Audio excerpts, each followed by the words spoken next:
মহান সংসদে আমাদের বিদ্যুৎ এবং জ্বালানি মন্ত্রী সেখানে জাতির সামনে বলেছেন, বর্তমান যে বৈশ্বিক অবস্থা, দেশের মধ্যপ্রাচ্যের যুদ্ধ, সেই যুদ্ধকে কেন্দ্র করে পৃথিবীর সব দেশের সবখানে কিন্তু আপনার সংকট, এবং সবখানে কিন্তু দেখেন সেখানে তেলের দাম বৃদ্ধি পেয়েছে।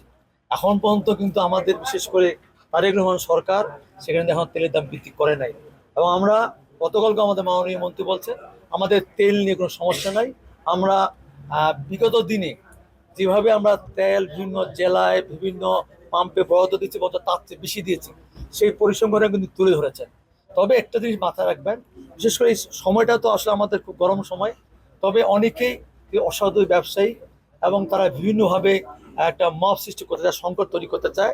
ইনশাল্লাহ আমরা কৃষকদের যে কোনো বিষয়ে, বিশেষ করে এই অঞ্চলে যেমন পাট, আমাদের উচ্চমান্ত্রিক ইরিগেশন, এগুলো মাথায় রেখেই আমাদের কৃষক যেন ডিজেলের ক্ষেত্রে কোনো ধরনের সমস্যা না পড়ে, এটা নির্বিচ্ছিন্নভাবে তারা ডিজেল পায়, তারা যেন বিদ্যুৎ পায়, তার জন্য তৎপর আছি। এবং ইনশাল্লাহ এই বিষয়ে আমাদের কৃষকদের বা পাট চাষিদের কোনো সমস্যা হবে না।